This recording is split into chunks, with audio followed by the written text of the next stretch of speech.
This is Midweek Politics with Dave Pakman. Hey, welcome to Midweek Politics. I'm David Pakman. Thanks for listening. Huge show today. Part 2 of our interview with Massachusetts Governor Deval Patrick. We'll also talk to former governor turned conspiracy theorist, I think is the only way I can describe him, Jesse the Body Ventura, or I think he might be the mind or the brain. The mind. It's the mind now. We'll be speaking to him. Also, Jason Matera, author of Obama Zombies, will be joining us. He's one of these Fox News ambushers that you've probably seen on Hannity or O'Reilly. So big show. Before we get into it, I want to mention we have officially launched the Midweek Politics membership program. This is something, we get a lot of emails from people saying, how can we support the show? We don't charge stations that air the show anything. A lot of them wouldn't be able to afford anything. We've launched the membership program. If you go to midweekpolitics.com/membership or just click on the link on the homepage, we're doing an extra bonus show. So after the show, there's an entire other show going on.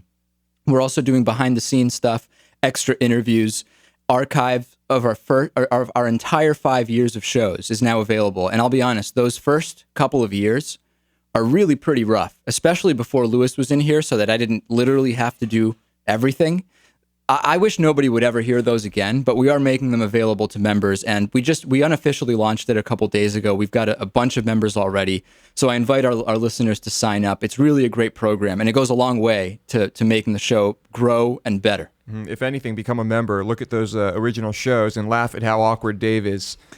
Well, whatever the reason, midweekpolitics.com/membership. We just passed the 15-year anniversary of the Oklahoma City bombing, which was an act perpetrated by Timothy McVeigh, who was executed in 2001 for killing, it was over 150 people, close to 175, I think, in April of 95. The anniversary kind of comes at an interesting time because McVeigh was what I would describe as a right-wing terrorist, the same type of right-wing terrorist that the Republican narrative now is claiming doesn't exist, and working very hard at that. McVeigh was angry with the government. He said Buffalo, New York, where he was living, was too liberal.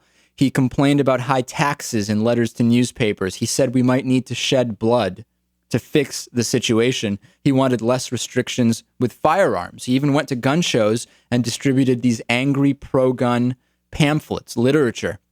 He called himself and others who believed with him patriots. Now, he has a lot in common with many of the current self-proclaimed patriots, many of whom we are seeing at Tea Party rallies, are we not? It's funny to me how self-proclaimed patriots usually have weapons, and they also want to overthrow the government. And by the way, this is the same government that was democratically elected under the system established by the Founding Fathers, which presumably are also patriots in the eyes of those like Timothy McVeigh. It sounds to me like a contradiction. They also have in common with Timothy McVeigh, by the way, that taxes are too high and they want their taxes lowered, even though more than 9 out of 10 of them actually did get a tax decrease from Barack Obama.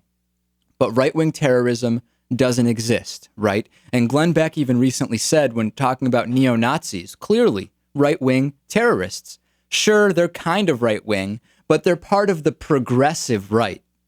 Is that the new thing? Anybody that the right doesn't agree with is on the progressive extreme of the right? It's incredible. Progressive. The progressive right, a quote from Glenn Beck.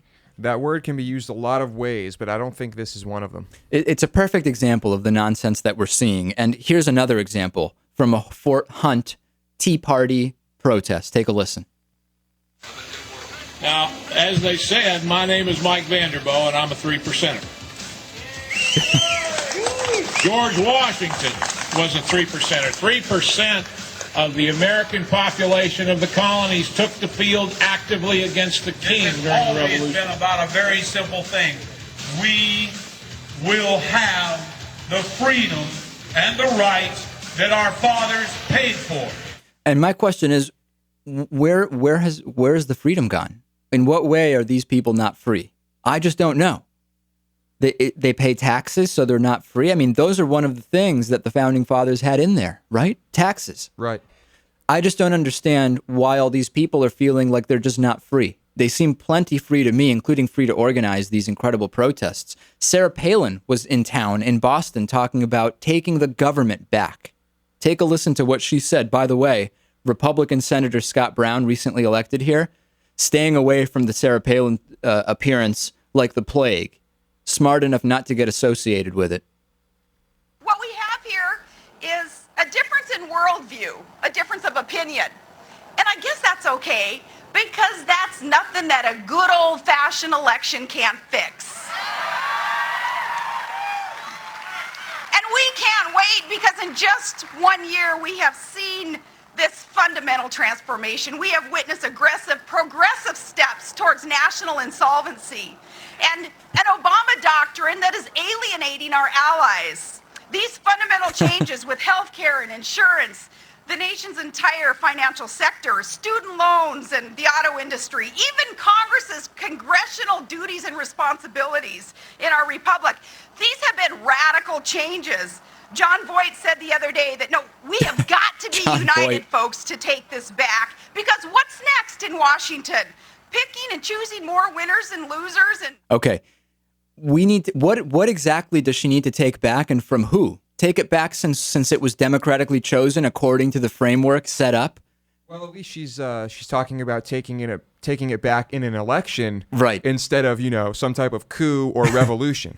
It's amazing, and John Voight, by the way, all of a sudden John Voight, of course, it's the Hollywood crowd. Yeah, never count out Hollywood. The Hollywood crowd is liberal, but all of a sudden John Voight is at the forefront of all the teabagger protests. And here's just another clip from Sarah Palin's speech in Boston.